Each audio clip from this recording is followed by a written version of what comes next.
이 뭐라 그럴까요? 성경에 보면 씨에 대한 얘기가 있고 또 밭에 대한 얘기가 있잖아요.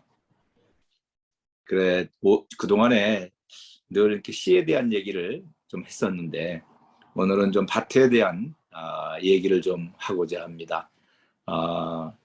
그러니까 텍스트가 아니라 컨텍스트, 우리 이제 환경적인 것, 상황적인 것, 그런 부분을 우리 목사님께서 좀 알려달라고 그래서 제가 그 얘기를 좀 하려고 합니다. 한 50분, 1시간 동안에 다 소화할 수 있는 내용은 아닌데 하여간 할 수 있는 대로 제가 좀 PPT를 준비했습니다. 여러 가지 아주 생소한 용어들, 이런 것들이 많이 나올 겁니다. 그래도 하여간 잘 따라와서 같이 한번 큰 그림을 그리는 그런 시간이 되면 좋겠습니다. 먼저 좀 제가 나누고 싶은 것은 지금 지구촌에 세계 선교의 흐름이 어떻게 지금 진행되고 있는지 그 얘기를 먼저 좀 나누고 싶어요. 여러분, 세계 선교 운동을 형성한다라고 할 때 이를테면 그 주체가 누굴까요?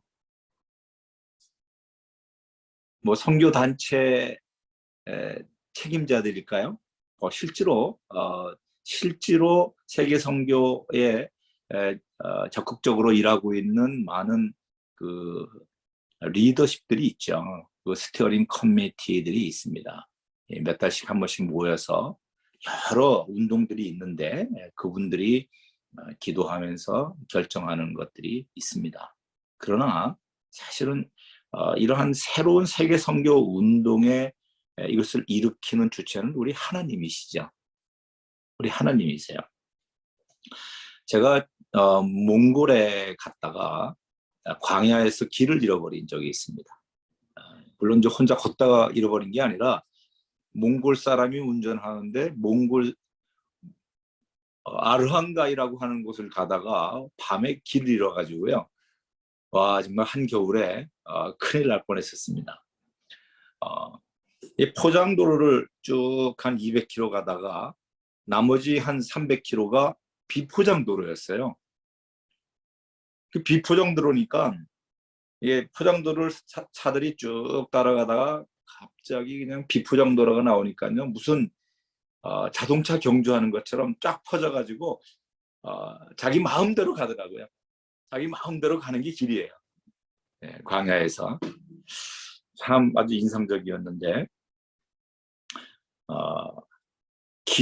광야라는 것은 길이 없는 곳이죠. 사막은 물기가 없는 곳이에요. 광야에 길이 없는데 한 사람이 걷고 또 다른 사람이 걷고 또 다른 사람이 걷다 보면 길이 생기는 것처럼 한 사람, 두 사람이 같은 마음, 같은 영, 성령의 인도함을 따라 걷다가 그 길은 이제 보이지 않는 하나님의 이끄심을 따라 순종해서 움직이는 길이겠죠. 그러다 보니까 무리가 가고 또 다른 무리가 가고 또 다른 무리가 가면서 세계 선교의 거대한 운동이 이렇게 일어나게 됩니다. 그 길을 먼저 갔던 선두주자들을 따라서 그 길이 생기는 거죠. 그렇기 때문에 이 세계 선교 운동이라는 것은 하나님의 마음을 따라가는 행렬이다, 이렇게 저는 정의하고 싶습니다. 광야에 길을 내고 사막에 강을 흐르게 하는 하나님의 역사, 타조도 놀라고 실황도 놀라고 하나님을 찬양할 수밖에 없는 이 놀라운 새 일들, 우리는 이런 것들을 이 시대에 목도하고 있고 또 하나님을 찬양할 수밖에 없는 이 놀라운 새 일들을 또 기대해야 될 것입니다. 먼저 좀 PPT를 좀 보여주시기 바랍니다. 네, 자 1번부터 5번까지 첫 번째 이 내용을 먼저 얘기하고자 합니다. 세계 선교의 흐름 가운데 가장 특징적인 게 뭐냐면 남반부 선교 시대라는 거예요. 옛날에 우리가 제3세계라는 얘기를 많이 했죠. 제3세계는 아시아, 아프리카 사람들을 얘기했고, 제1세계는 그 서구 유럽과 미국을 얘기했고, 제2세계는 이 공산주의 그 공산국가들을 주로 얘기했었습니다. 그런다 보니까 제1세계, 제2세계, 제3세계 뭔가 이게 계층이 나눠지는 것처럼 해가지고 그런 말을 쓰지 않습니다. 요새는 거의. 그래서 이제 남반부, 북반부 이렇게 얘기하죠. 우리는 북반부에 있지만 사실은 그 성격상 남반부다, 남반부 선교에 포함된다 이렇게 얘기하고 있습니다. 그런데 요새는 또 남반부란 말, 북반부라는 말 잘 안 쓰고요. 다수 세계, 머저리티 월드라는 말을 씁니다. 머저리티 월드, 다수 세계. 그래서 지금 이 시대는 다수 세계의 선교 시대다 이렇게 또 얘기를 하고 있습니다. 이렇게 하는 이유는 기독교 인구가 거의 70%가 이 아시아와 아프리카에 집중되어 있기 때문입니다. 옛날에는 주로 선교 그러면 서구 구라파 백인 중심의 선교였죠. 19세기만 하더라도 20세기 중반 말까지만 하더라도 그랬습니다. 그런데 20세기 말부터 시작해서 이 남반부의 기독교 인구가 굉장히 많이 증가하기 시작했어요. 여러분 지금도 이 다수 세계는 이 남반부에는 여전히 대표적인 선교 대상 지역입니다. 그러면서 동시에 선교사를 많이 파송하는 역동적인 그러한 대륙입니다. 그래서 이 기독교의 중심축이 이동했는데 그것은 이 아시아와 아프리카의 기독 인구가 급격하게 증가한 것과 연결되어 있는 것입니다. 이 아프리카, 아시아 쪽에 지금 이렇게 많은 사람들이 죽게 돌아오는 이유는 성령의 역사 때문이죠. 치유의 역사가 일어나고 있고 꿈과 환상과 예언적인 이러한 성령 사역에 수많은 사람들이 주님께 돌아오고 있습니다. 뭐 알다시피 이 남반부에 좀 비성경적인 요소가 있다. 혼합주의적인 그런 교회들이 많이 있지 않느냐 사실입니다. 그러나 실제로 아주 투명하게 성령의 역사에 민감한 사역자들을 배출하는 귀한 교회들 많이 있습니다. 지금 아랍 지역에 특별히 이 아시아 아프리카, 특별히 아프리카 선교사들이 굉장히 귀한 사역을 많이 하고 있는데 이런 것들이 이 회심한 무슬림들이 약 70% 정도가 치유나 꿈이나 또는 환상으로 주님께 돌아오고 회심하고 있다라는 이 서구 단체들의 통계와 절대로 무관하지가 않습니다. 즉 남반부 교회들이 중동 이슬람 선교에 아주 협동적으로 지금 역할을 하고 있다. 이런 것을 얘기하고 싶습니다. 성령의 능력을 받은 교회의 복음 확장, 어떠한 것도 제지할 수가 없습니다. 이게 성령의 일하시면요, 어떠한 상황도 그것을 제한할 수 없다. 이것을 우리가 기억해야 됩니다. 그렇기 때문에 우리도 이 성령의 충만함을 구해야 되죠. 우리 예수님이 사역을 할 때 뭐라고 그랬습니까? 성령이 한량없이 부어져서 하나님 아버지의 말씀을 듣고 순종했고 하나님께서 행하시는 것을 보고 따라했다고 그랬습니다. 그것이 사역의 핵심이죠.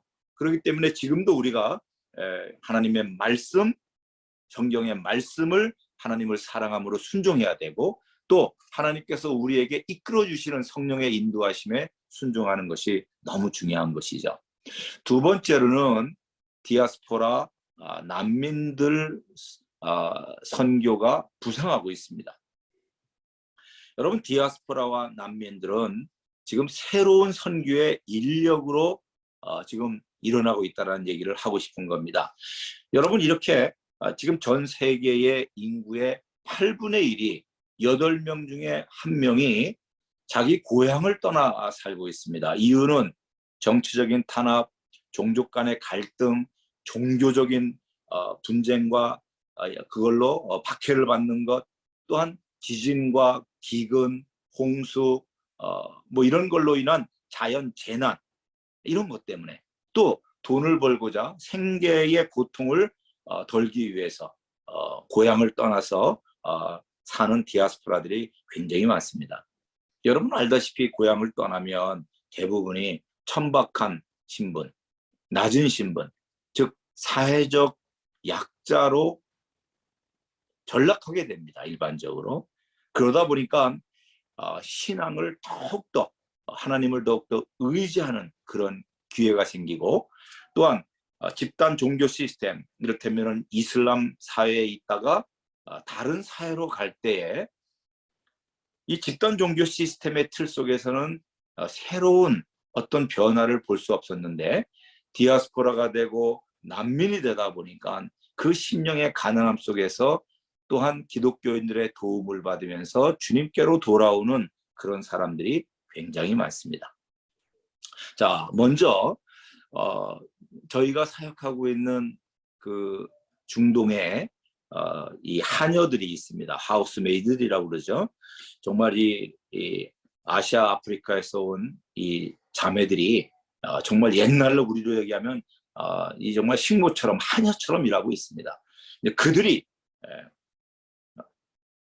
그 어려움 속에서 하나님이 부르심, 하나님이 자기에게 주신 그 사명을 깨닫고 이슬람 가정의 중보자로 그들을 변화시키는 정말 선교사적인 삶을 사는 그런 일을 하고 있습니다. 그러니까 디아스포라가 선교의 핵심, 새로운 인력으로 역사를 하고 있는 것이죠. 또 난민들 같은 경우에 여러분 뭐 들어보셨겠지만 아랍의 봄 이후에 얼마나 많은 사람들이 그 지중해를 건너다가 죽었습니까? 그죠? 많은 사람들이 이 유럽으로 들어가려다가 큰 컨테이너 차에서 공기가 순환되지 않는 곳에서 정말 거기서 집단으로 이 사망자들이 발견되는 그런 속에서 많은 이동이 있지 않았습니까? 지금 독일 같은 곳에서는 이 모자익 처치 한번 따라해 보시겠어요? 모자익 처치. 네, 모자익 처치라고 하는 교회들이 굉장히 부상하고 있습니다. 이들은 독일의 기독교인들이 이 난민들, 특별히 무슬림 난민들을 받아들이고 그들을 사랑으로 긍휼로 섬기는 그 일을 통해서 그들이 그리스도인으로 많이 개종하는 일들이 지금 생겨나고 있습니다. 이렇게 지금 21세기 들어와서 디아스포라 난민들이 선교의 새로운 인력으로 부상하고 있다, 이렇게 얘기할 수 있습니다. 또 전통적으로 지금은 전방개척 선교 시대가 점점점 활성화되고 있다. 이 프론티어 미션이라고 보통 얘기하죠. 이 미전도 종족이 많이 있는 그곳을 얘기합니다. 이 미전도 종족을 향한 전방개척 선교에 초점을 맞춰서 모든 선교 단체들이 집중적으로 일하고 있어요. 보통 이제 추수 지역이라고 하는 복음에 대해서 열려 있는 그런 지역도 우리가 선교사가 가서 많은 일을 해야 되지만, 전혀 복음을 거부하고 복음을 배척하는 기독교에 대해서 오랜 역사 가운데 상처를 받고 있는 그러한 지역들이 있습니다. 무슬림 지역이 대부분이죠. 이런 지역을 초점으로 우리가 선교를 하는 거죠. 그 이유는 뭘까요? 사실은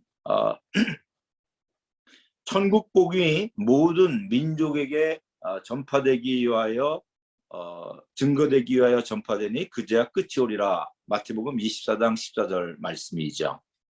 여러분, 왜 전방으로 가야 되겠습니까? 미전도 종족이 있으면 주님이 오실 수가 없어요. 모든 민족에게 이 천국 복음이 증거돼야 그제야 끝이 오리라고 했습니다. 잠시 잠깐이면 오시리가 오시니 지체하지 아니하신다고 했는데, 만일에 이런 미전도 종족이 많이 남아있다면 주님이 오실 수가 없는 거죠.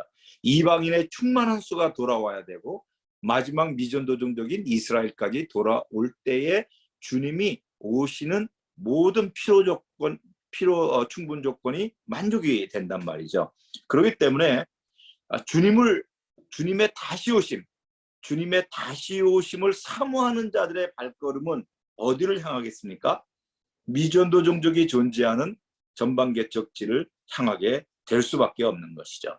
이 전방개척 선교운동은요, 종말론적인 선교 신학을 배경으로 하고 있습니다. 주님의 다시 오심과 관련이 되어 있다, 이렇게 얘기할 수 있는 것이죠. 단순히 땅끝에 소외된 민족들에게 교회가 세워지고 영혼이 돌아오면 좋겠다, 이런 마음, 이런 긍휼로 전방개척 선교가 되는 것도 있지만, 거기에 또 하나 추가돼야 할 굉장히 중요한 내용이 뭐냐 하면은 바로 종말론적 선교 신학이 거기에 중요한 요소라는 거예요. 그래야 주님이 오신다는 거죠. 그래서 지금은 전방개척 선교가 굉장히 활성화되고 있다, 이렇게 말씀드릴 수 있겠습니다.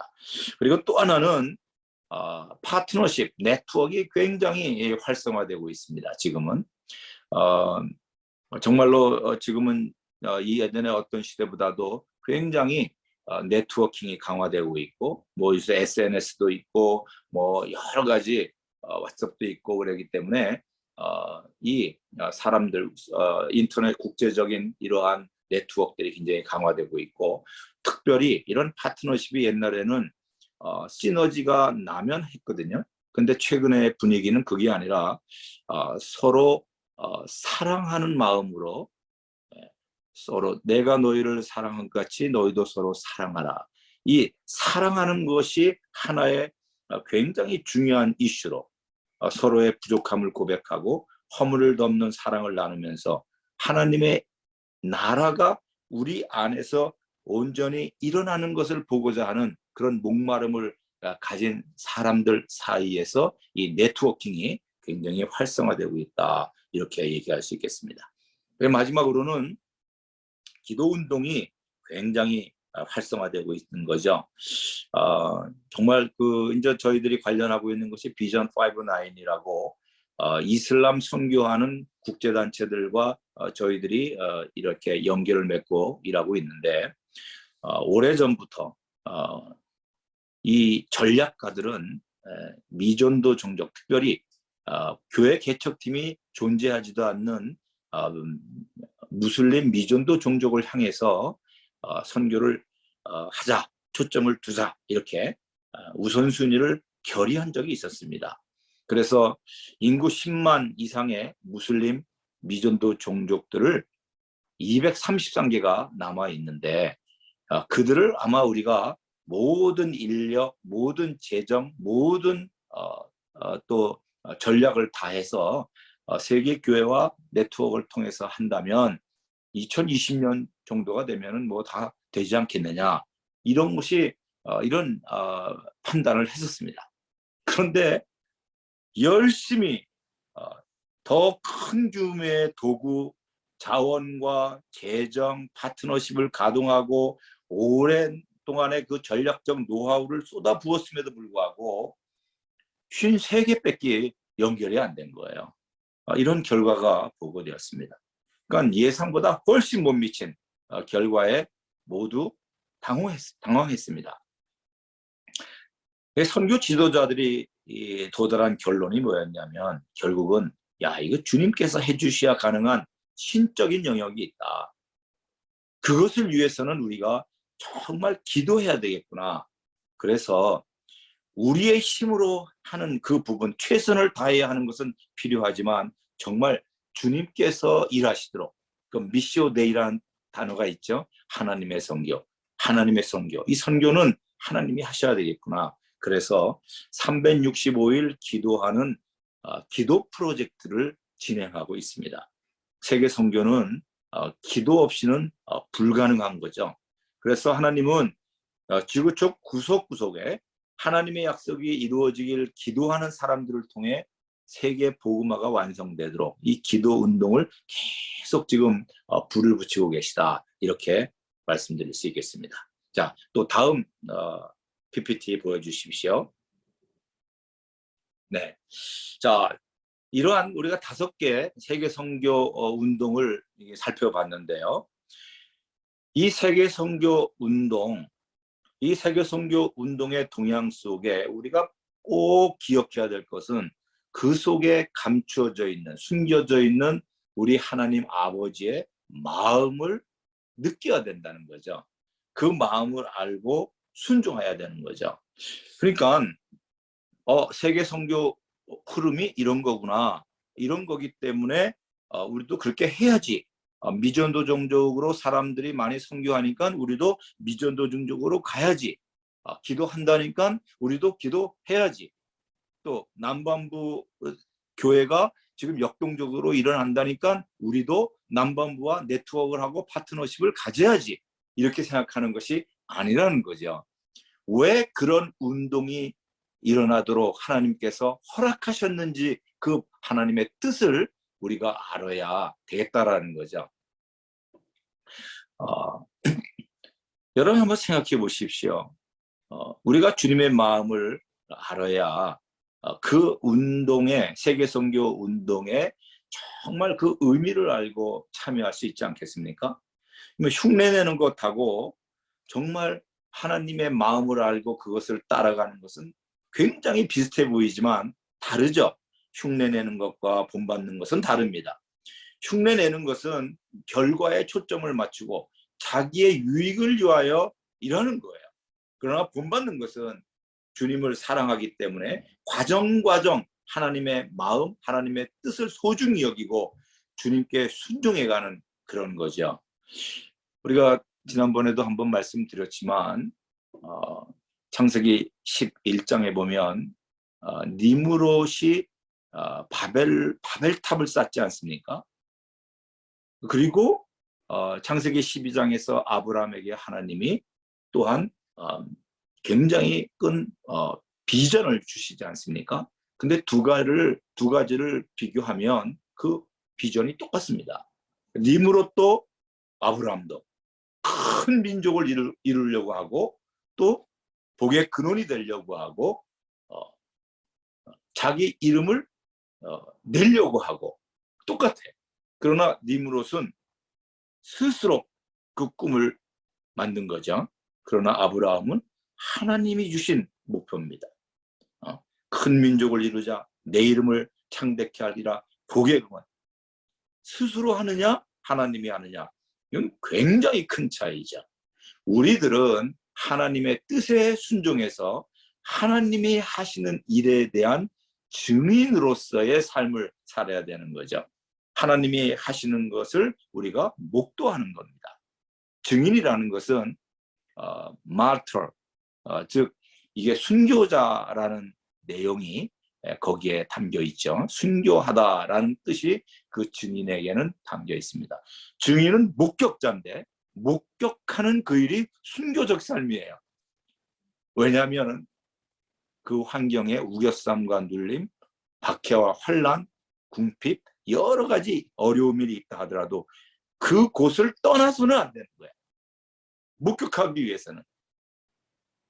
우리가 빛의 자녀인데 우리가 하나님이 하시는 일을 목격하기 위해서는 우리가 깨어져야지 우리 안에 있는 예수 그리스도의 얼굴에 있는 하나님의 그 영광의 광채가 우리를 통해서 비추어지는 거죠. 그렇기 때문에 고난과 환난이 있다고 피하는 것이 아니라 그 자리를 떠나지 않고 인내하고 오래 참고 주님의 약속을 붙들고 기다릴 때에 그 땅이 변화되는 거죠. 그래서 우리가 하나님이 일하시는 것을 볼 수 있는 것입니다. 네. 지난번에도 그런 얘기를 했지만 우리 직장 생활할 때도 마찬가지죠. 가정에서도 마찬가지예요. 우리가 하나님의 말씀을 붙들고 순종할 때 그 일을 통해서 박해가 올 수 있습니다.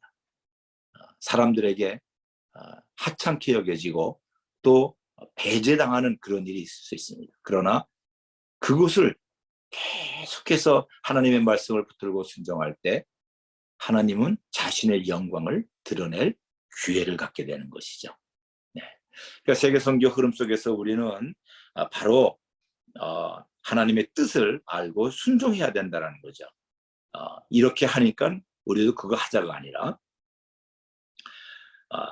하나님이 원하는 사역자의 모습은 사실은 저는 어떤 탁월성을 가진 전문적인 그런 자도 아니라고 생각해요. 뭐 신학적, 학문적 지식이 많은 자도 아니라고 생각하고 사역을 잘하는 사람도 아니고 제가 생각하기에는 하나님과 친한 자가 되어야 됩니다.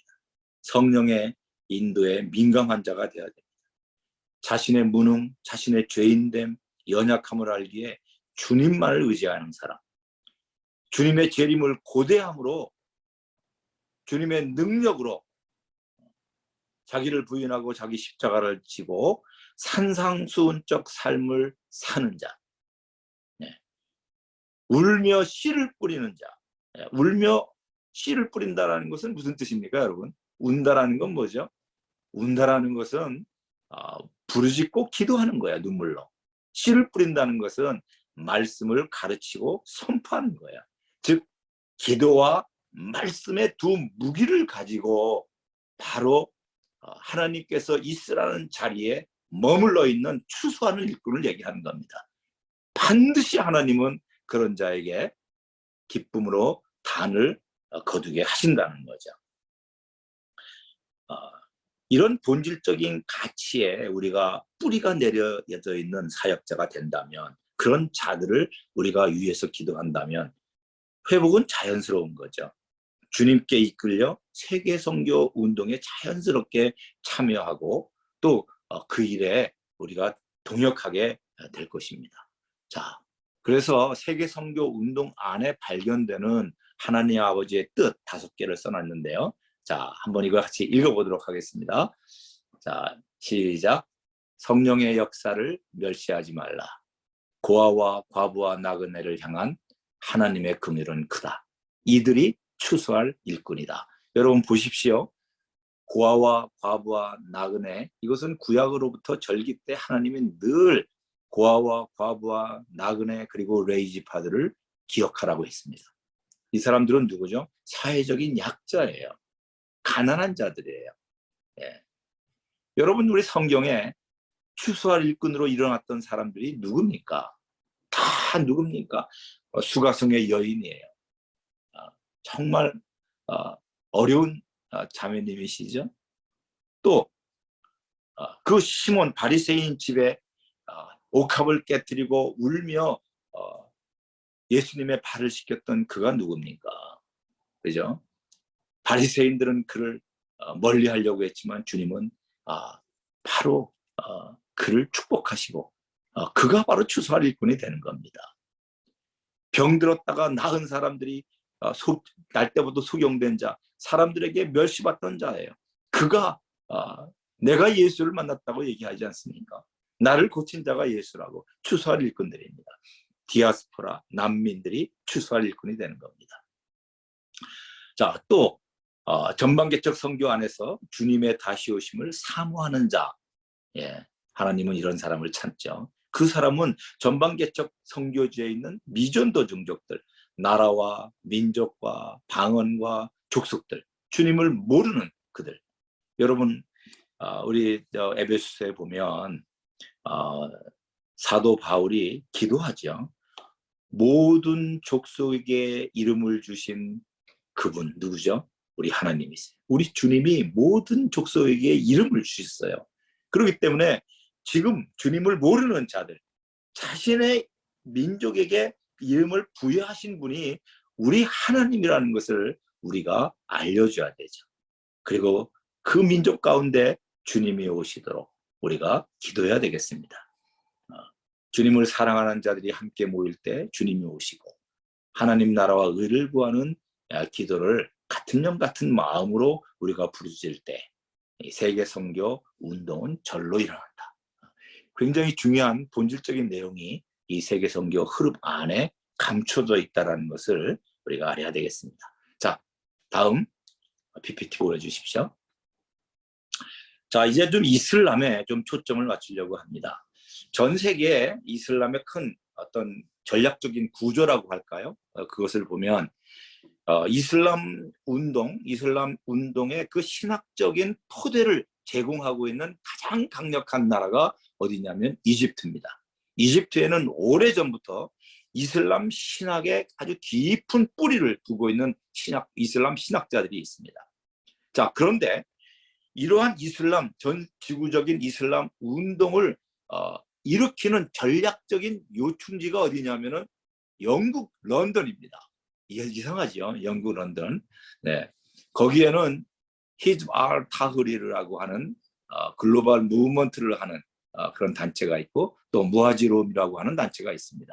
예, 참 이것도 그 단체들이 영국 런던에서 본부를 두고 활동하고 있습니다.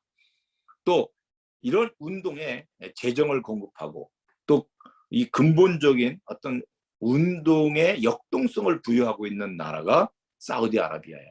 사우디아라비아에는 메카와 메디나가 있죠. 네, 뭐 굉장히 중요한 그런 지역이죠. 그 다음에 파키스탄은 바로 이런 이슬람 운동의 수족이 돼서 활동하는 사람들이 굉장히 많습니다.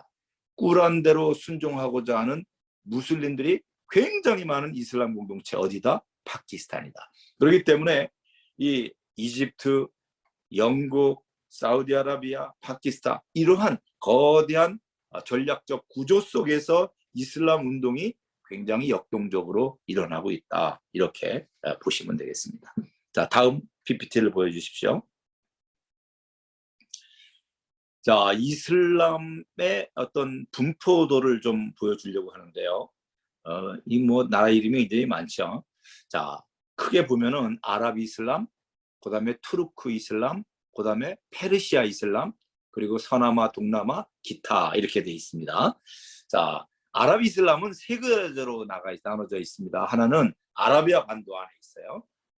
그리고 레반트라는 지역, 그리고 마그렙이라고 하는 세 지역에 아랍 이슬람이 바로 자리 잡고 있습니다. 지도를 보면 더 좋았을 텐데요. 자, 아라비아 반도에는 걸프 협력기구, 걸프 코퍼레이션 카운슬이라고 하는 그러한 6개 나라가 있습니다. 사우디, 쿠웨이트, 카타르, 바레인, 아랍에미레이트, 오만, 이거 다 걸프만을 끼고 있는 나라죠. 이 나라들은 굉장히 잘 사는 나라들입니다. 미전도 종족들은 일반적으로 굉장히 가난하고 재난도 많고 복잡한데, 이 아라비아 반도에 있는 걸프만을 끼고 있는 GCC 국가들은 미전도 종족 중에 부유한 미전도 종족입니다. 그런데 거기에 아라비아 반도에 이 인도양 쪽에, 걸프만이 아니라 인도양 쪽에 있는 예멘은 굉장히 가난합니다. 굉장히 지금도 순니와 시아의 이 분쟁으로 정말 이거 어려운 그러한 영적인 상황, 또 사회적인 상황, 기근으로 지금도 많은 사람이, 어린아이들이 죽어가고 있는 그러한 땅입니다. 이 아라비아 반도, 이게 아랍권의 대표적인 겁니다. 그 다음에 레반트 지역입니다. 레반트라는 것은 해가 뜨는 곳이라는 뜻인데요. 요르단, 레바논, 시리아, 이라크 같은 나라를 지칭합니다. 또 마그렙 지역, 이건 북아프리카에 있는 위에 있는 나라들인데 해가 지는 곳이라는 뜻입니다. 마그렙은 이집트, 리비아, 튀니지, 알제리, 모로코, 모르타니, 이 나라들이 마그렙 지역이에요. 그러니까 아랍은 아라비아 반도, 레반트, 마그렙, 이 세 영역으로 나눠져 있다. 이렇게 보시면 되겠습니다. 언어가 아랍어를 사용해요. 그래서 마치 아랍어지만 서로는 잘 이해를 해요. 근데 이제 우리들이 아랍어를 배워도 쉽지가 않죠. 왜냐하면 방언이 굉장히 다르기 때문에, 뭐 경상도와 전라도가 만난다고 생각하면 돼요. 어떤 경우에는 서울과 제주도가 만난다고 생각하면 됩니다. 어쨌든 그들은 잘 통해요. 아랍어권. 그 다음에 투르크권은, 첫째는 소아시아, 터키가 소아시아죠. 그 다음에 중앙아시아, 카자흐스탄, 키르기스탄, 우즈베키스탄, 투르크메니스탄 같은 곳, 그리고 코카서스 지역의 아제르바이잔 같은 곳도 있습니다. 그리고 중국의 신장, 위구르가 이 투르크 민족입니다. 그리고 또 러시아 쪽에도 이런 나라들이 있습니다. 타타르스탄이라, 또 뭐 타타르스탄 같은 거, 또 시베리아 쪽에도 이런 투르크 민족이 있지만 거기에는 샤머니즘적인 그러한 또 투르크 민족도 존재하고 있습니다. 자, 세 번째로는 페르시아 민족이 이슬람인 곳, 이란이 대표적이고 아프가니스탄의 그 탈레반이 대표적인 또 페르시아가 있습니다. 중앙아시아에 있는 타지키스탄이 이게 이 투르크 민족이 아니라 타직이 이게 바로 페르시아 민족입니다. 적어도 우리가 기도하려면 이 정도의 어떤 정보는 좀 갖고 있으면 좋겠다라고 생각하고요. 또 인방파, 인도, 방글라데시, 파키스탄, 또 하나 동남아시아에는 인도네시아, 말레이시아, 태국, 필리핀 등에도 무슬림들이 많이 있어요. 이 필리핀에 특별히 민다나오 섬에 아주 강력한 아랍 이슬람 중동 지역을 제외하고 어쩌면 가장 강력한 이슬람 원리주의 지역 중에 하나로 꼽히고 있죠. 네. 그리고 기타 이 사헬 아마 처음 들어보실 수 있겠는데요. 이 사헬이라는 뜻은 접경이다라는 뜻입니다. 접경, 인근 지역이라는 뜻이에요. 이게 사헬은 뭘 얘기하냐면 북아프리카 사하라 사막 아래쪽을 얘기하고 있습니다. 그래서 거기 뭐 차드, 니제르, 또 모르타니, 또 부르키노파소 뭐 이런 지역들을 얘기하죠. 어떻게 보면은 이 사헬 지역은 아프리카 이슬람입니다. 언어가 굉장히 다양합니다. 유목민족들이 굉장히 많은 곳입니다. 이곳에는 뭐 뚜아렉족, 또 뭐가 있나, 와다베 지역족, 뭐 이런 여러 가지 지역이 있어요. 네. 그리고 수단도 사실은 저기 제가 수단을 안 썼네요. 이 마그렙 지역에 마그렙의 수단도 들어갑니다. 네. 자, 이슬람이 이렇게 많이 분포되어 있어요. 뿐만 아니라 기타 지역에는 유럽의 무슬림 디아스포라들이 굉장히 많이 퍼져 있죠. 여러분 미국에 가보면 미국의 그 디트로이트 같은 데 가보면은 간판이요. 가게 간판이 영어로 써 있고 아랍어로 써 있습니다. 오래전에 거기에 그 포드가 자동차 공장을 만들었잖아요. 이 포드가 반 이스라엘 주의자예요. 엔티세미티스트였어요. 반 이스라엘. 그래서 아랍 무슬림들을 공장의 기술자로 많이 채용을 했어요.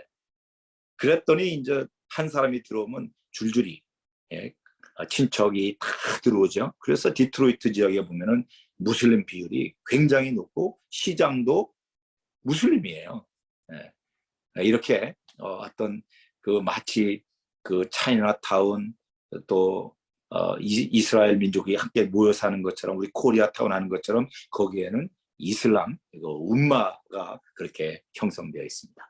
자, 이슬람의 민족적 분포 좀 이해되셨죠? 중요한 건 아랍, 투르크, 페르시아, 그리고 인방파, 그리고 동남아시아, 그리고 사헬 이 지역이다. 그리고 유럽에도 미국에도 이러한 무슬림들이 흩어져 있다라는 것을 우리가 알아야 되겠습니다. 다음 PPT 보여주십시오. 네, 이슬람의 종파는 순니파가 있고 시아파가 있습니다. 이게 대표적인 거죠. 네, 이건 참 설명하려면 이게 네, 이게 이제 순니와 시아가 분열되게 된 것은 무함mad이 죽고 이제 그 후계자, 이 후계자를 칼리프라고 그러는데 이 칼리프를 선출하는 그 일 때문에 이제 일어났어요. 이제 시아파는 무함mad의 후손이 이 칼리프가 되어야 된다라는 것이고, 순니파는 핏줄과 관계없이 이 혈족과 관계없이 움마라고 하는 그 무슬림 공동체의 합의로 선출되어야 된다. 이 갈등에서 이것이 일어났습니다. 1, 2, 3 칼리프, 4대 칼리프, 알리까지는 큰 문제 없이 잘 왔습니다. 근데 이 알리가 이제 무함맷의 사위거든요. 무함메드 사촌이면서 사위인데 이 3대 칼리프인 우스만이 암살을 당했어요. 그리고 알리가 4대 칼리프가 된 거죠. 이 알리에게는 이 두 아들 하산과 후세인 두 아들이 있었는데 이 하산과 후세인이 있었는데 이들에 대해서 이 순니파 옴미아드 가문의 무아위아라고 하는 사람이 반란을 일으켰어요. 그래가지고 이 두 아들을 다 살해했어요. 그때부터 이제 순니파와 시아파는요 원수지간이에요, 사실은. 그러니까 우리가 생각하기에 순니 시아는 뭐 기독교 안에 뭐 장로교와 뭐 침례교 또는 뭐 하나님의 성에 오순절 뭐 이런 것에 이 교파가 아니에요.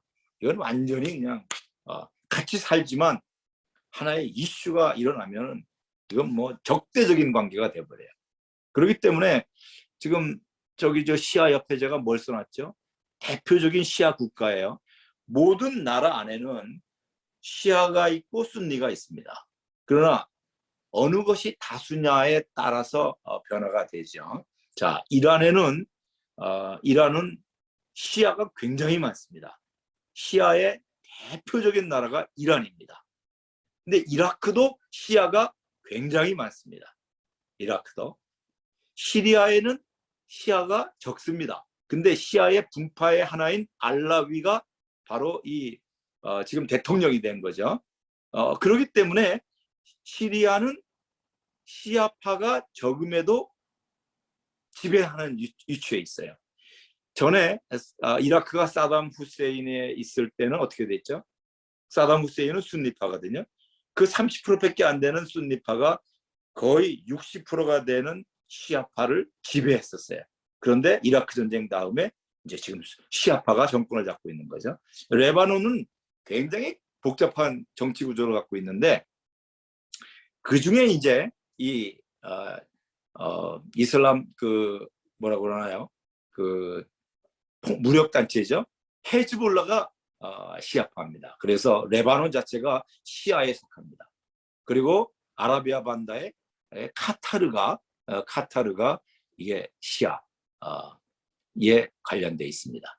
그 이것을 시아 벨트라고 합니다. 그 나머지는 뭐 사우디라든지 다른 나라들은 그 안에 소수의 시아가 있지만 핍박을 종종 받습니다. 그러면서 어쨌든 이 중동의 이 모습을 보면은 시아와 순니 이 대결 구조가 이렇게 보여 있어요. 수피 이런 것들은 이제 순니 시아 중에서도 이 수피즘은 굉장히 그 영적인 그 체험을 강조하고 있습니다. 여러분 왜 그 이슬람이나 이런 지역에 갔을 때 보면은 막 이렇게 춤추면서 뺑뺑뺑 돌고 막 이런 분들 있잖아요. 그 수피의 하나의 그 춤입니다. 이들은 아주 그 울기도 하고 순니 시아는 울지 않습니다. 근데 수피는 이런 감정적인 그러한 영적인 체험들을 굉장히 강조합니다. 그리고 또 이슬람에는 이단이 또 많이 있습니다. 이 바하이라는 이단도 있고 아흐마디아라고 다 이게 시아파에 관련되어 있는 건데 이 시아파의 그 메흐디라고 하는 사람을 추종하는 어떤 그러한 이단의 분포들입니다. 이게 이슬람의 종파 이런 것이 있다라는 것을 여러분이 좀 이해하시면 되겠습니다. 자, 다음 PPT. 이슬람과 기독교. 네. 이슬람은 전에도 얘기했지만 제일 중요한 것이 예수님이 하나님이라고 믿지 않습니다. 예수님의 신성을 믿지 않습니다. 선지자라고만 믿고 있는 거죠.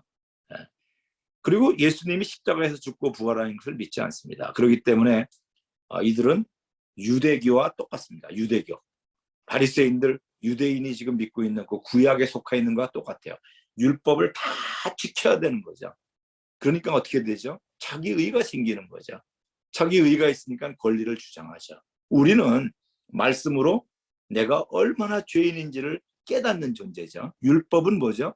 죄를 깨닫게 함이라. 그래서 어떻게 하죠? 나는 정말 이거 쓰레기구나. 나는 죽은 개와 같은 존재구나. 그래서 자기를 부인하고 권리를 포기할 수밖에 없는 거죠. 그래서 어떻게 해요?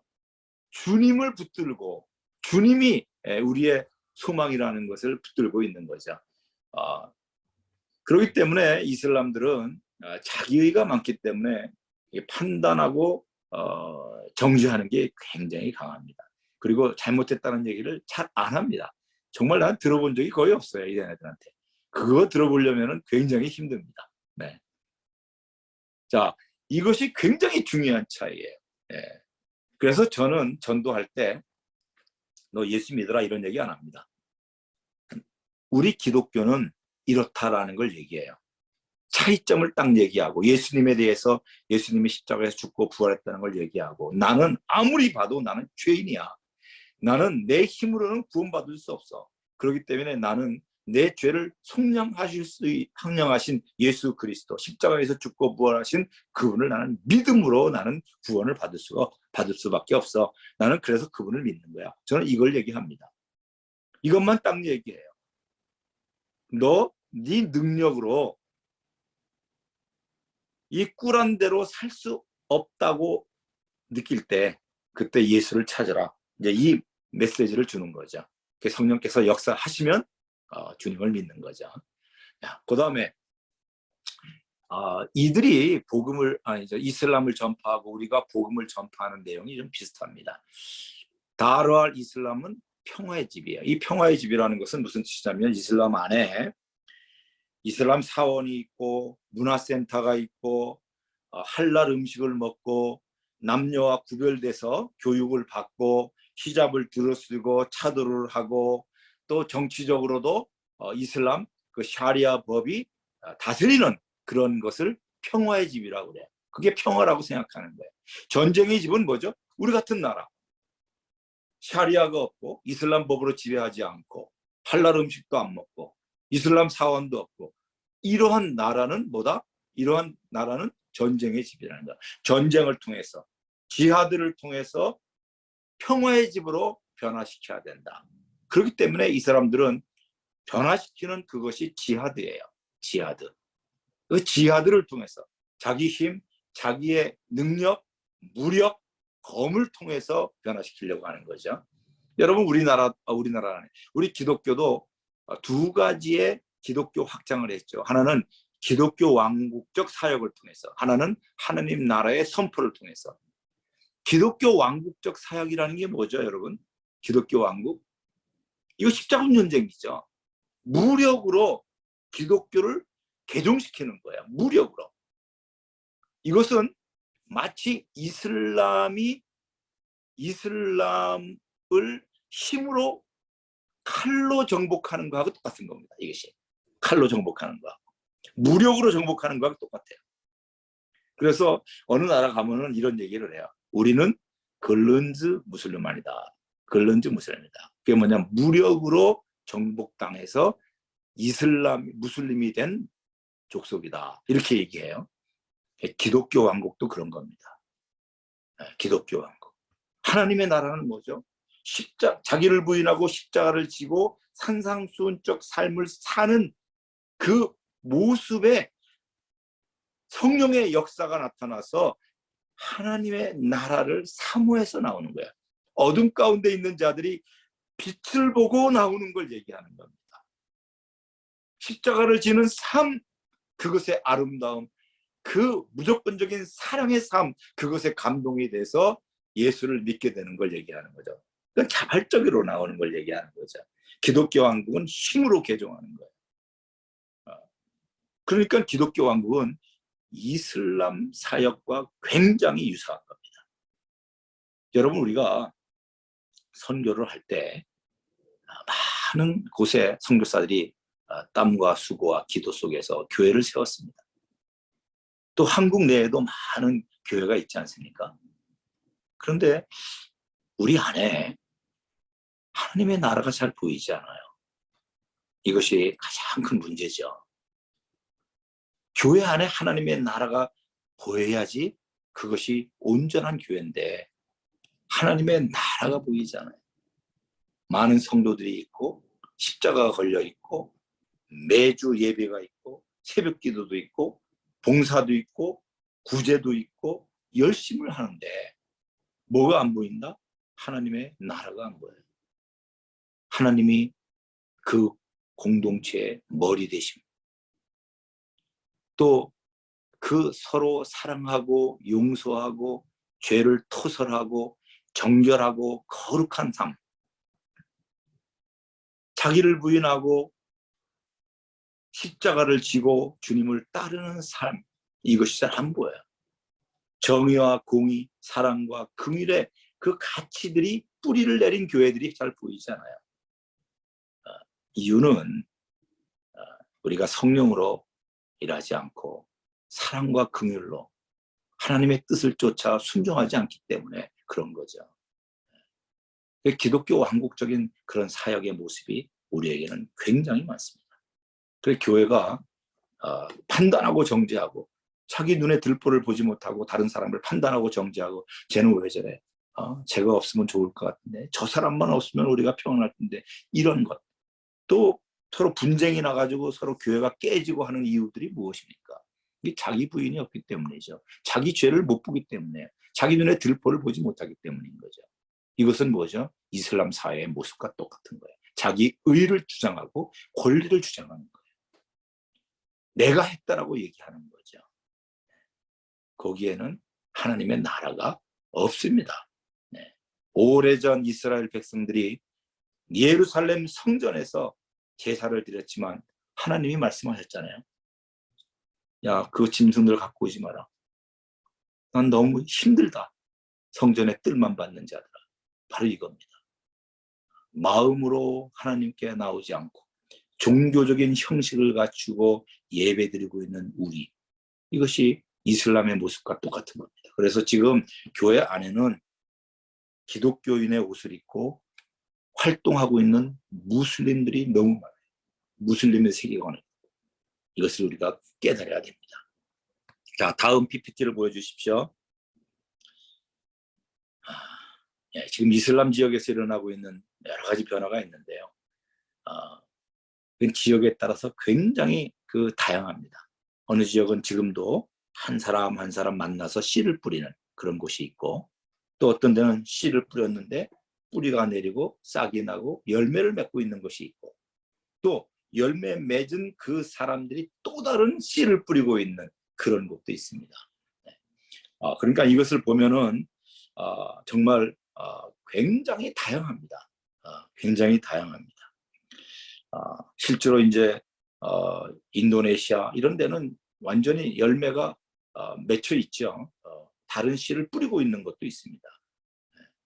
지금 중앙아시아 까자흐나 우즈베키스탄 같은 걸 보면은 지금 이제 열매를 많이 맺고 있죠.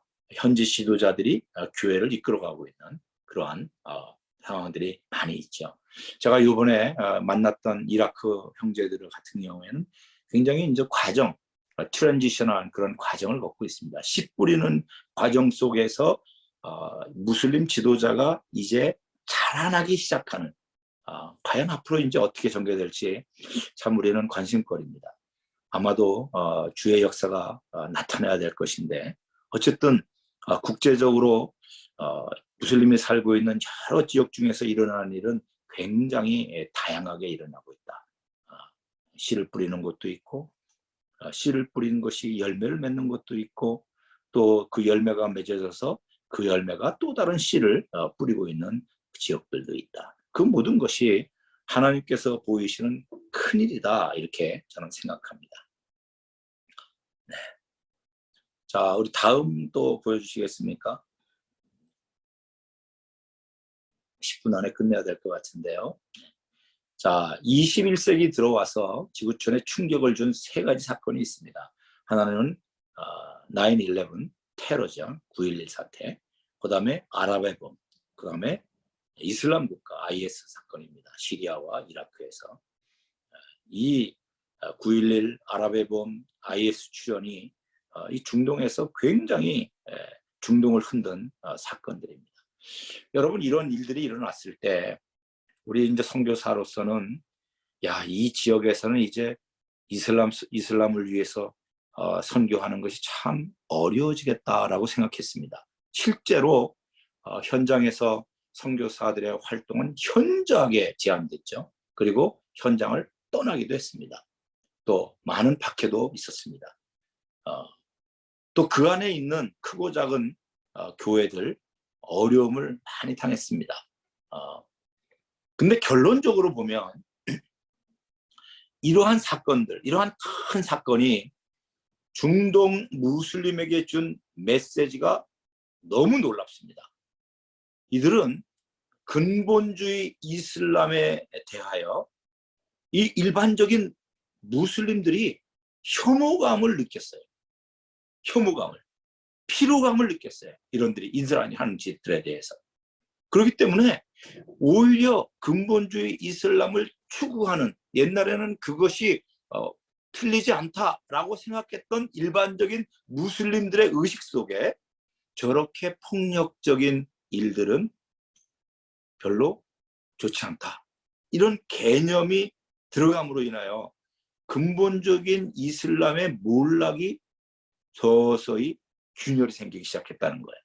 그리고 기존의 무슬림들 사이에 이슬람에 대한 회의, 이슬람에 대한 의문, 이슬람에 대한 혐오감, 이런 것들이 자연적으로 일어나고, 또 양심의 역사죠. 또 성령의 역사죠.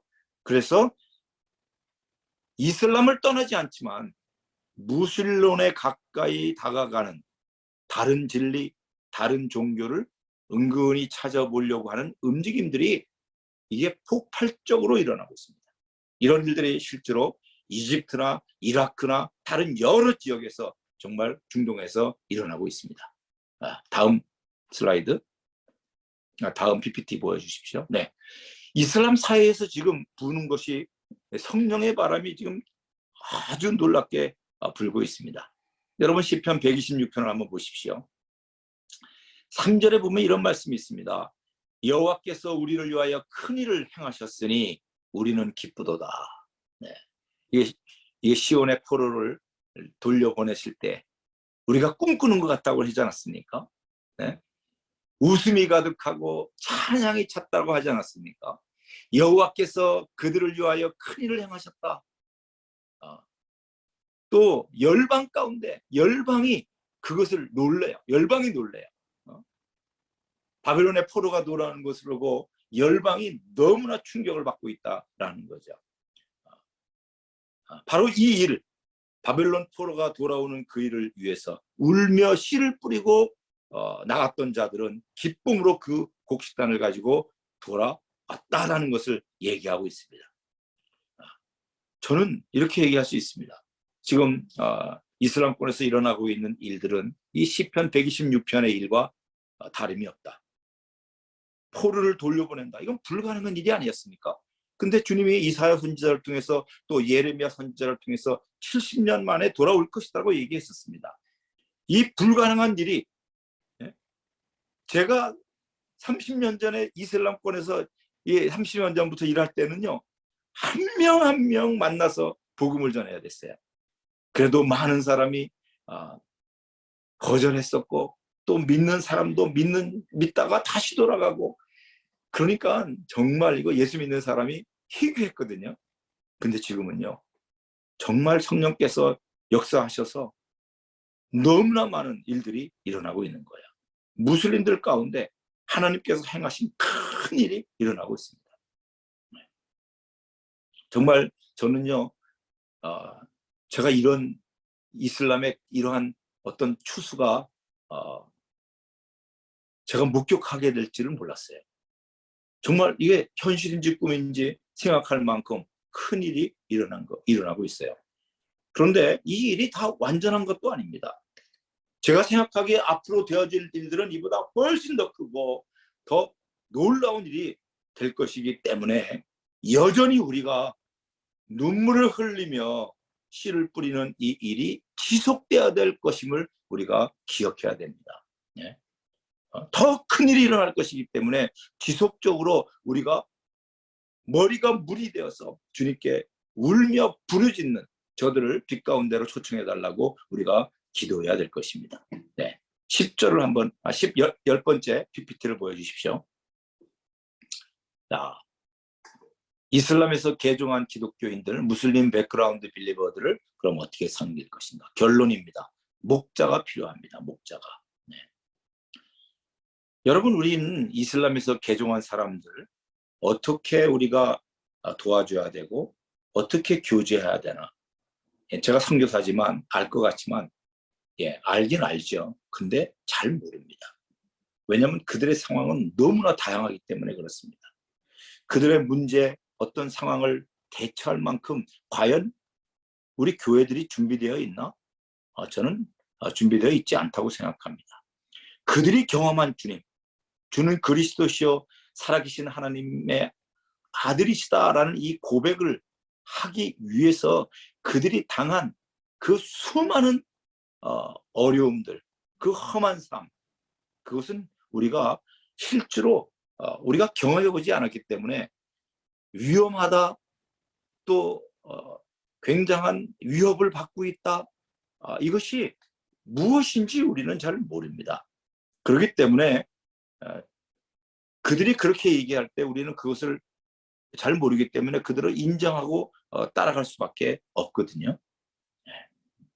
근데 제가 보면 정말로 그들이 주님을 만난 그런 계기들을 보면 성령께서 역사했지만 그 사람에 따라 그 경우가 다 달라요. 사람에 따라. 그렇기 때문에 정말로 이들을 어떻게 우리가 도와야 될지, 이것은 성령의 도움이 정말로 필요하다라고 생각합니다. 대부분 이들은 주님을 무슬림을 이슬람에 더 강화하다가 더 열심히 이슬람을 알고자 하다가 그 속에 진리가 없구나, 이 이슬람을 가지고는 천국 가기가 어렵겠구나 하는 것을 더 깊게 들어가면 들어갈수록 그것을 깨닫게 되는 사람들이 생깁니다. 그래서 이슬람에서 한 걸음 들어 물러가고 그때에 성령께서 꿈으로 환상으로 역사하시고 그 속에서 뭔가 기독교에 대한 사모하는 마음을 갖고 그들이 생각하는 교회를 찾아가죠. 정통교회죠. 정교회나 가톨릭이나 kop틱 같은데. 그러면 그들은, 사제들은 일반적으로 그들을 다 거절합니다. 왜냐하면 이들은 전통교회이기 때문에 전도하지 않습니다. 이슬람들은 이슬람에 태어나서 이슬람에 살다가 이슬람으로 돌아간다고 하지만 이 정통교회 사람들은 우리는 정교인으로 태어나서 정교인으로 살다가 정교인으로 죽는다, 이렇게 생각하는 사람들이거든요. 그렇기 때문에 그래서 배척당하다가 정말 겉으로는 무슬림처럼, 그러나 내부적으로는 무신론자처럼 살다가 어느 날 성경을 발견하고 어느 날 개신교 교회를 찾아서 나오게 되다가 거기에서 큰 기쁨을 얻어요. 평강을 얻고 그 사랑 속에서. 그러면서 주님을 알게 되죠. 그래서 지금 제가 얘기하고 싶은 것은 뭐냐면요, 이슬람권의 MBB들이 주님을 만났는데 교회도 없고 공동체도 없고 지금 말씀을 더 깊게 경험하지 못한, 그러나 주님을 만난 이러한 목자 없이 유리하는 MBB들이 너무나 많아요. 정말 이러한 형제들을 주님께로 인도할 목자가 없어요. 추수할 사람이 없는 것이 아니라 목자가 없어요. 목자가. 수많은 무슬림들이 혼돈 가운데 있는데 찾아도 신을 발견하지 못하고, 또 무슬림 사이에 그 공정하지 못한 불의, 이런 거에 대한 광범위한 회의가 퍼져 있는데, 그래서 뭔가 참 진리 대신 그것이 혹시 예수가 아닌가, 꿈에서 만난 그분이 아닌가 하는 이들을 채워줄, 이들을 빛 가운데로 완전히 이끌고 복음으로 그들을 자라게 할 목자가 실제적으로 굉장히 적습니다. 저는 이것이 가장 큰 문제라는 것을 알게 되었습니다. MBB들이 왔을 때 해줘야 하는 것이 있는 거죠. 우리가 종종 실수하는 것은 그들이 주도적으로 해야 되고 그들이 경험하면서 배워가야 되는 것이 있는데 우리가 그냥 주도적으로 다 해줘 버리는 거예요. 우리가 물론 연약하고 고통받고 있는 MBB들을 도와야 되죠. 그러나 그들이 성장할 때까지 보호하면서 훈련을 시켜야 되는 그런 목자된 사람들이 필요해요. 그래서 MBB, 특별히 MBB 출신으로서, 우리가 아니라 그들 출신, MBB 출신으로서 목자가 되는 자들을 위해서 우리가 기도하는 것이 지금 굉장히 중요하다. 아까도 얘기했지만 지금 씨 뿌리는 것도 있고 열매 맺는 것도 있고 또 MBB들이 목자가 되어서 활동하는 것도 있어요. 근데 전반적으로 보면은 MBB들이 지금 많이 성령의 역사로 인해서 일어나고 있다. 이들을 목자로 키우는 일, 이들을 주님께로 더 확실하게 인도하고자 하는 그 일이 필요하다는 거예요. 딱 두 개입니다. 하나는 사랑의 공동체를 만들어줘야 돼. 사랑의 공동체. 또 하나는 말씀으로 그들을 양육하고 기도로 주님께 더 친밀하게 나갈 수 있도록 말씀과 기도의 무기를 가진 크고 작은 공동체, MBB 공동체가 나오도록 목자들이 세워져야 된다. 이것이 지금 우리가 해야 될 굉장히 중요한 일입니다. 자, 우리 마지막 PPT 또 보여주십시오. 네. 여러분 여기 보십시오. 몇 번입니까? 이 전거 한번 보여주시겠습니까? 네. 네, 마태복음 9장 한번 보겠습니다. 32절에서 39절인데요. 네, 여기 보면은 36절,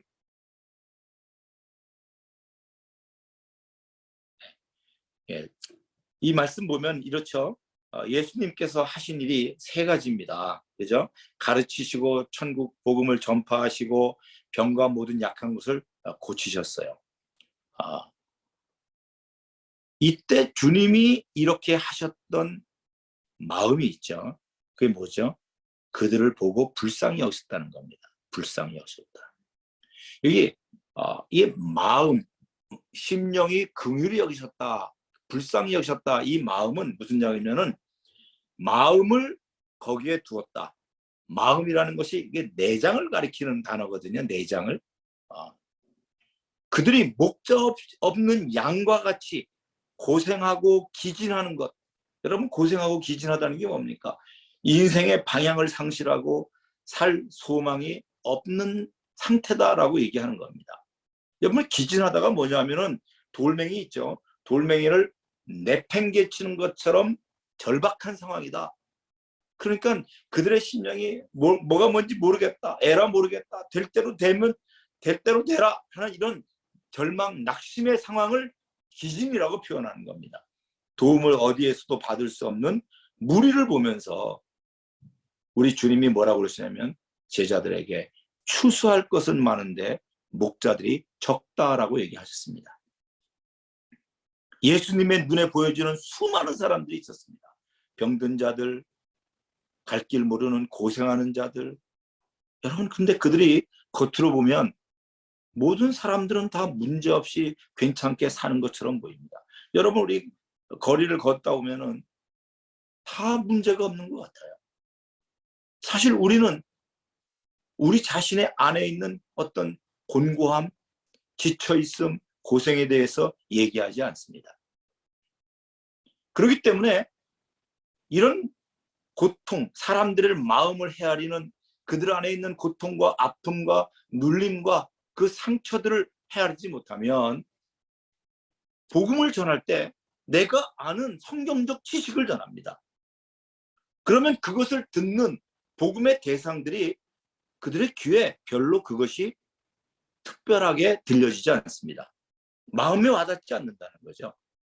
근데 우리 주님은 그들을 긍휼히 여기셨고 불쌍히 여기는 생각이 들었다는 거죠. 주님의 마음을 그들에게 두었다는 거예요. 그들에게 고통이 있음을 알 때 얼마나 많은 자들이 구원을 알기를 원하고 치유받기를 원하는지를 우리 마음에서 깨닫게 돼요. 여러분, 이것을 모르면 우리는 복음을 전할 때 무엇을 보냐 하면 상황을 봅니다. 복음에 대해서 적대적이네, 복음에 대해서 제한적이네, 그렇기 때문에 복음을 어떻게 전해야 되지? 이런 것만 생각해요. 굉장히 우리 중심적이고 사역 중심적인 이런 것만 보여요. 거기에는 눈물이 없어요. 불쌍히 여기는 마음, 사랑하는 마음, 애통하는 마음, 그들에 대한 아버지 눈물이 없이 개종시키려는 열심만이 있는 겁니다. 자기 사역을 일으키려는 그 자기 능력을 드러내기 위한 대상으로 보이는 거예요. 여러분, 우리 기억해야 됩니다. 추수할 것은 많은데 일꾼이 적어요. 고생하며 기진한 자들을 불쌍히 여기는 마음이 있다면 모든 사람이 어쩌면 다 복음의 대상이 됩니다. 왜냐하면 모두 다 그런 고통이 있기 때문입니다. 이 고통을 못 보면 저 무슬림들이 무섭고 단단하기만 보입니다. 그런데 사실은 그들은 많은 아픔과 상처를 갖고 있어요. 이슬람이 견고한 사단의 진지니까 접근하기가 어려워, 방문하기도 꺼리고 머뭇거리고 말붙이기도 어렵고 그렇지 않습니다. 만일 우리에게 주님의 마음, 이 긍휼이 우리 가운데 있다면 그들을 보는 시각이 완전히 달라집니다. 추수할 것은 많은데 일꾼이 없다. 이러한 긍휼한 마음을 갖고 있는 사람이 없다는 거야. 누구에게? 바로 우리 교회에게. 여러분, 이스마엘이 무슬림의 조상이죠. 이스마엘의 뜻이 뭡니까? 하나님이 그의 고통 소리를 들으셨답니다. 하나님이 그의 고통 소리를 들으셨다면 우리도 그들의 고통 소리를 들어야죠. 여러분, 아브라함과 사라에 의해서 그 하갈과 이스마엘이 쫓겨났습니다. 애를 데리고 쫓겨났어요. 쫓겨나서 광야에서 방황하다가 물 떨어지고 배고파서 엎드려 통곡을 합니다. 그때 하나님이 그의 고통 소리를 들으셨어요. 그리고 주님이 그에게 너의 여주인에게 돌아가라 라고 얘기하지 않았습니까? 그리고 주님을 만났을 때, 그들이 주님을 두 번째 나갔을 때 주님을 만났을 때 어떤 일이 일어났습니까? 그 옆에 샘물이 있는 게 발견됐어요. 샘물이 있는 것이. 그들이 샘물이 옆에 있었는데 보지 못하고 있는 자들이에요. 그들이. 무슬림들은 예수가 선지자라고 믿고 있고 예수가 성령으로 잉태했다고 믿고 있고 창조의 능력도 있고 믿고 의인이라고 믿고 있고 승천하고 다시 오실 이슬람의 선지자라고 믿고 있는데 우리의 사랑, 우리의 기도를 통해서 그들의 눈이 밝아지면 그분이 바로 자기들의 구원자라는 것을 발견할 수 있다는 겁니다. 이것을 인도할 목자가 필요합니다. 주님의 마음에 가진 자, 주님의 마음을 가진 자, 주님의 눈물을 가진 자가 일어나도록 우리가 기도해야 됩니다. 특별히 MBB들 사이에서 일어나도록 우리가 기도합시다. 더 많이 이렇게 PPT를 준비했는데 잠깐 눈으로만 좀 보도록 하겠습니다. 한국교회 위기 상황에 대해서 사실은 한국교회는 저는 좀 헤매고 있다고 생각합니다. 우리 관점에서 선교를 하고 있다고 생각합니다.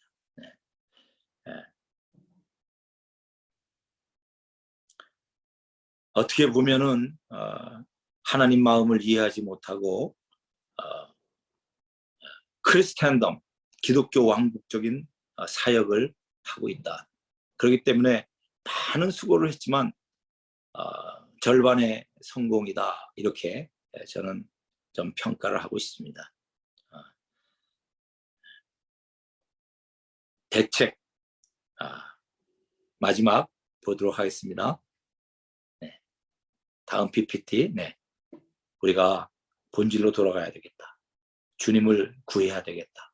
음성을 듣고 주님의 뜻에 순종하는 우리가 되어야 되겠다.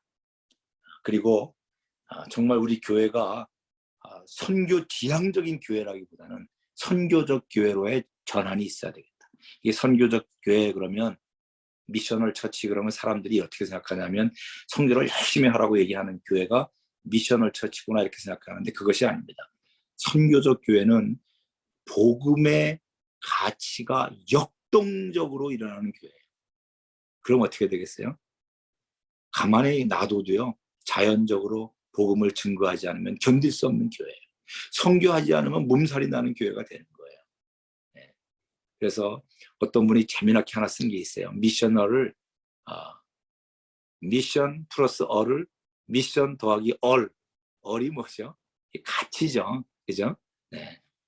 그래서 우리가 선교를 할 때 이런 하나님의 마음, 긍휼히 여기는 마음, 이것이 필요하다.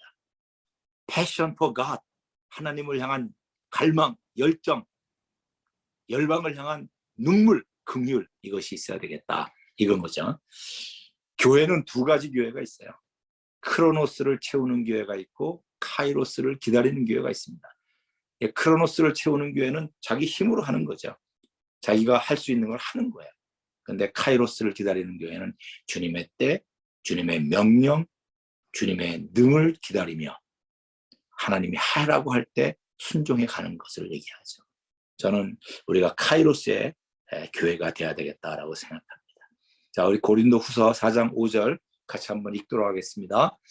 우리는 우리를 전파하는 것이 아니라 오직 그리스도 예수의 주 되신 것과 또 예수를 위하여 우리가 너희의 종된 것을 전파함이라.